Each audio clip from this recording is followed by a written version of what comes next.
আজি দ্বিতীয় পৰ্যায়ৰ 18 সংখ্যক লোকসভা নিৰ্বাচন আৰু দেশত সৰ্ববৃহৎ গণতন্ত্ৰৰ উৎসৱ বুলি কোৱা হয় আৰু এই গণতন্ত্ৰৰ উৎসৱত ভাগ লৈছে ৰাইজে আৰু এনেকৈ পুৱাৰে পৰা শাৰী পাতিছেহি ভোট দিবৰ কাৰণে আৰু গণতন্ত্ৰত যিহেতু আৰু এই ৰাইজে আজি নিৰ্ণয় কৰিব যে আচলতে কোন ইয়াৰ পৰা নিৰ্বাচিত হৈ লৈ পেলাই দিল্লীলৈ যাব আৰু মোৰ কেমেৰা সহযোগে পৰিৱেশ দেখুৱাই আছে আমি এই মুহূৰ্তত উপস্থিত আছোঁ নগাঁৱৰ মৰিকলং হাইস্কুলৰ এটা ভোট কেন্দ্ৰত আৰু এই ভোট কেন্দ্ৰটোতে কিন্তু কিছু সময়ৰ পিছতে নগাঁৱৰ পৰা যিগৰাকী কংগ্ৰেছৰ প্ৰাৰ্থী প্ৰদ্যুৎ বৰদলৈও আহি ভোটদান সাব্যস্ত কৰিব আৰু 10 বজাত বিজেপি প্ৰাৰ্থী সুৰেশ বৰাই নগাঁৱস্থিত যি উৰিয়া গাঁও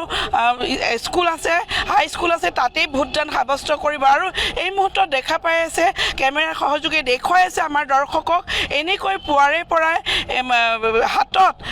শিশু লৈ পেলাই কোচত শিশু লৈ পেলাই কিন্তু এনেকৈ ৰাইজ ওলাই আহিছে ভোটদান সাব্যস্ত কৰিবলৈ নিজৰ অধিকাৰ সাব্যস্ত কৰিবলৈ আৰু মই কেমেৰা সহযোগীক কিছু আগলৈকে দেখুৱাবলৈ অনুৰোধ জনাইছোঁ যিহেতু ইতিমধ্যে 7:30 বাজিছে আৰু 7 বজাৰ পৰাই ভোটদান প্ৰক্ৰিয়া আৰম্ভ হৈ গৈছে আৰু মই কিছু ভিতৰৰ পৰিৱেশ দেখুৱাবলৈ মই অনুৰোধ জনাম কেমেৰাৰ সহযোগীক যিহেতু দেখা পোৱা গৈছে যে পুৱা 7 বজাৰ পৰাই ভোটদান ইতিমধ্যে প্ৰক্ৰিয়া আৰম্ভ হৈছে মোৰ কেমেৰা সহযোগী দেখুৱাই আছে আৰু ভিতৰত ভোটদান প্ৰক্ৰিয়া চলি আছে যিসমূহ পুলিং অফিচাৰ আছে বা প্ৰিজাইডিং অফিচাৰ আছে তেওঁলোকে নিজৰ নিজৰ দায়িত্ব পালন কৰিছে আৰু যিহেতু নগাঁৱত ইতিমধ্যে প্ৰায় লোকসভা যি সমষ্টিটোৰ লোকসভা সংসদীয় সমষ্টিটোৰ অন্তৰ্গত লোকসভা নিৰ্বাচনৰ বাবে প্ৰায় 2080টা ভোট কেন্দ্ৰ স্থাপন কৰা হৈছে আৰু এটা কথা ক'ব লাগিব যে নগাঁও সংসদীয় সমষ্টিটোৰ মুঠ 2083টা ভোট কেন্দ্ৰ স্থাপন কৰিছে আৰু নগাঁও জিলাত ভোট কেন্দ্ৰ স্থাপন কৰা হৈছে 1172টা আৰু মৰিগাঁও জিলাত স্থাপন কৰা হৈছে 912টা তদুপৰি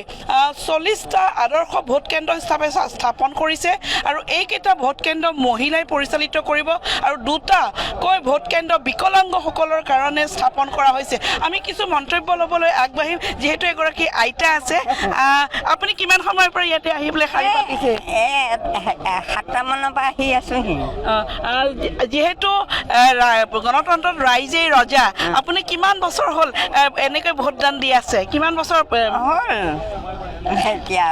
ঢেৰ বছৰ হ'ল আৰু এইবিলাকে মনত নাই কিমানটা আপুনি নিৰ্বাচন দেখিছে এতিয়ালৈকে দেখিছোঁ 15-16টামান হয় যিহেতু ৰাইজেই ৰজা বুলি কয় এইবাৰ আপোনালোকে প্ৰাৰ্থী চাই ভোট দিব নে পাৰ্টি চাই ভোট দিব এইবিলাক পাৰ্টি চাৰ্টি নাজানো মই এইবিলাক আগৰ দিনৰ মানে ইমান নাজানে নহয় নিশ্চয়কৈ হয় কিছু মন্তব্য ল'বলৈ আৰু চেষ্টা কৰিম আৰু আমি আমাৰ দৰ্শকক আৰু কিছু আমি নগাঁও সংসদীয় লোকসভাৰ অন্তৰ্গত যিসমূহ ডিটেইলছ আছে আমি সেইখিনি জনাবলৈ চেষ্টা কৰিম নগাঁও লোকসভা সমষ্টিৰ মুঠ 8টা বিধানসভা সমষ্টিৰে গঠিত আৰু এইকেইটা হৈছে নগাঁও বটদ্ৰৱা সমষ্টি ৰহা সমষ্টি ৰূপহীহাট সমষ্টি আৰু লাহৰীঘাট সমষ্টি ধিং সমষ্টি চামগুৰি সমষ্টি জাগিৰোড আৰু মৰিগাঁও সমষ্টি আৰু নগাঁও যি সংসদীয় সমষ্টিটোৰ মুঠ ভোটাৰ হৈছে প্ৰায় 18 লাখৰ ওচৰা-ওচৰি 18,17,204 গৰাকী আৰু সংখ্যালঘু ভোটাৰ আচলতে হৈছে 10 লাখ প্ৰায় 10 লাখ সংখ্যালঘু ভোটাৰ গতিকে এইবাৰ যি সংসদীয় নিৰ্বাচন আছে এই নিৰ্বাচনটো ভূমিকা পালন কৰিব যিসকল সংখ্যালঘু ভোটাৰ আছে সংখ্যালঘুৰ যি ভূমিকা সেই ভূমিকা সঁচাই গুৰুত্বপূৰ্ণ আমাৰ লগত এগৰাকী যুৱ প্ৰজন্মৰ যুৱতী আছে যিহেতু গণতন্ত্ৰত ৰাইজেই ৰজা গতিকে ভোট দিবলৈ ওলাই আহিছে কিমান সময়ৰ পৰা ইয়াত আছে আপুনি মোৰ আধা ঘণ্টামান হ'ল যিহেতু কোৱা যায় যে ৰাইজেই ৰজা গতিকে প্ৰাৰ্থী চাই ভোট দিব নে পাৰ্টি চাই ভোট দিব মই ভাবোঁ যে প্ৰাৰ্থী চাই ভোট দিয়াটো বেছি ভাল কাৰণ তেওঁহে আমাৰ সমাজৰ মানে যিখিনি জেগাৰ তেওঁ ৰিপ্ৰেজেণ্টেটিভ সেইখিনিৰ কাৰণে কাম আমি দায়িত্ব তেওঁক দিওঁ সেইটো বুলি মই ভাবোঁ যে কণ্টেষ্ট মানে যোন কেণ্ডিডেট তেওঁক চাই পেলাই আৰু তেওঁৰ প্ৰমিছখিনি চাই পেলাই আমি তেওঁৰ ওপৰত আশা কৰাটো বেছি উচিত। এয়া এগৰাকী নৱপ্ৰজন্মৰ ভোটাৰ তেওঁলোকে কৈছে যিগৰাকী প্ৰাৰ্থীয়ে আচলতে ৰাইজৰ কথাখিনি উপস্থাপন কৰিব পাৰিব পাৰ্লিয়ামেণ্টত সেই প্ৰাৰ্থী চাইহে তেওঁ ভোট প্ৰদান কৰিব এনেধৰণৰ মন্তব্য কৰিছে। আৰু আমি এটা কথা ক'ব লাগিব যে নগাঁও লোকসভা সমষ্টিৰ মুঠ সংখ্যালঘু ভোটাৰ হৈছে 10,88,000 আৰু আমি কিছু মন্তব্য ল'বলৈ আগবাঢ়িম। আমাৰ লগত জাতীয়তাবাদী যুৱ ছাত্ৰ পৰিষদৰ কিছু সংখ্যক লোক আছে, মন্তব্য ল'বলৈ চেষ্টা কৰিম। গণতন্ত্ৰত যিহেতু ৰাইজেই ৰজা, গতিকে ভোটদান দিবলৈ আপোনালোকে আপোনালোকৰ অধিকাৰ সাব্যস্ত কৰিবলৈ ওলাই আহিছে। পাৰ্টি চাই ভোট দিব নে পাৰ্টি চাই ভোট দিব? নিশ্চয়কৈ যিহেতু আপুনি কৈছে যে গণতন্ত্ৰত ৰাইজে ৰজা আৰু ৰাইজে নিশ্চয়কৈ ৰাইজৰ নিজৰ ইচ্ছামতে ভোটটো দিব আৰু বিবেক ভোট দিব নিশ্চয়কৈ। আৰু আপোনালোকে দেখিছে যে যি ধৰণে ৰাইজ আহিছে উৎস্ফূৰ্তভাৱে পোৱাৰ পৰা আহিছে, এনেকুৱা লাগিছে নিশ্চয়কৈ নিজৰ বিবেক ভোটটোকে দিবলৈ চেষ্টা কৰিব। আৰু প্ৰাৰ্থী মানে আপুনি দল চাই বুলি নহয়, আমি নিশ্চয়কৈ প্ৰাৰ্থী এজন যোগ্য প্ৰাৰ্থীকে ভোটটো দিম, কাৰণ তেখেতে গৈ যিহেতু আমাৰ দেশত আইন প্ৰণয়ন কৰিব বা আনুষংগিক যিখিনি কাম কাজ তেখেতে কৰিব, নিশ্চয়কৈ আমি প্ৰাৰ্থীজন চাই নিশ্চয়কৈ ভোটাধিকাৰ সাব্যস্ত কৰিম। নিশ্চয়কৈ যিগৰাকী প্ৰাৰ্থীয়ে আচলতে ৰাইজৰ কথাখিনি দিল্লীৰ পাৰ্লিয়ামেণ্টত গৈ পেলাই উপস্থাপন কৰিব পাৰিব সেইজন প্ৰাৰ্থীকে ভোট প্ৰদান কৰিব বুলি একাংশ ভোটাৰে জনাইছে। আৰু নতুনকৈ গঠিত হোৱা নগাঁও সংসদীয় সমষ্টিটোৰ মুঠ ভোটাৰ হৈছে 18,17,204 আৰু এই 18,17,204 প্ৰাৰ্থীয়ে আজি নিৰ্ণয় কৰিব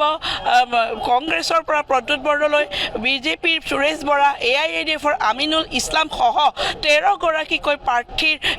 ভৱিষ্যত। আৰু এইসকল ভোটাৰে নিৰ্ণয় কৰি পঠিয়াব আচলতে দিল্লীত গৈ পেলাই সাংসদ কোন হ'ব আৰু ৰাইজৰ কথা কোনগৰাকী প্ৰাৰ্থীয়ে উপস্থাপন কৰিব পাৰিব। এইসকল ৰাইজে কিন্তু আজি তেওঁলোকৰ অধিকাৰ সাব্যস্ত কৰি তেওঁলোকে সেই নিৰ্ণয় কৰিব। আৰু আমি কিছু আৰু ডিটেইলছ আমাৰ দৰ্শকক আমি জনাবলৈ চেষ্টা কৰিম। নগাঁও লোকসভা সমষ্টিটোৰ অন্তৰ্গত যি 18,17,204 ভোটাৰ আছে, তাৰে ভিতৰতে পুৰুষ ভোটাৰৰ সংখ্যা হৈছে 9,14,469 মহিলা ভোটাৰৰ সংখ্যা হৈছে 9,02,653 আৰু তৃতীয় লিংগৰ ভোটাৰ হৈছে 82 আৰু আমি যদি চাওঁ নগাঁও সংসদীয় সমষ্টিটোত মুঠ 2083টা ভোট কেন্দ্ৰ স্থাপন কৰা হৈছে আৰু 40টা আদৰ্শ ভোট কেন্দ্ৰ, যি ভোট কেন্দ্ৰকেইটা মহিলাৰ দ্বাৰা পৰিচালিত হ'ব সেই ভোট কেন্দ্ৰ স্থাপন কৰা হৈছে 40টাকৈ ভোট কেন্দ্ৰ আৰু 2টাকৈ ভোট কেন্দ্ৰ বিকলাংগসকলৰ কাৰণে স্থাপন কৰা হৈছে। আৰু আমি যদি চাওঁ নগাঁও জিলাত ভোট কেন্দ্ৰ স্থাপন কৰা হৈছে 1172টা আৰু মৰিগাঁও জিলাত স্থাপন কৰা হৈছে 912টা। গতিকে আমি আৰু গোটেই দিনটো আছে, সেই দিনটোৰ আমি এই পৰিৱেশ দেখুৱাবলৈ চেষ্টা কৰিম। নগাঁৱত আমি কিমান শতাংশ ভোটদান হ'ল সেয়াও আমি আবেলি ভাগলৈকে, যিহেতু 5 বজাৰ লগে লগে ভোটদান প্ৰক্ৰিয়া অন্ত পৰিব আৰু আমি সেই কিমান শতাংশ নগাঁও সংসদীয় সমষ্টিটোত ভোটদান হ'ল সেই আমি কথাও জনাবলৈ চেষ্টা কৰিম আমাৰ দৰ্শকক। আৰু চাই থাকিব আমাৰ, যিহেতু আমি আজি দিনজোৰা যি ভোট কেন্দ্ৰ আছে সেই ভোট কেন্দ্ৰসমূহলৈ যাবলৈ চেষ্টা কৰিম আৰু ভোট কেন্দ্ৰসমূহৰ পৰা আমি দেখুৱাম যে কিমান সংখ্যক আচলতে ভোটাৰ ওলাই আহিছে আৰু কিমান শতাংশ ভোটাৰে ভোটদান কৰিলে।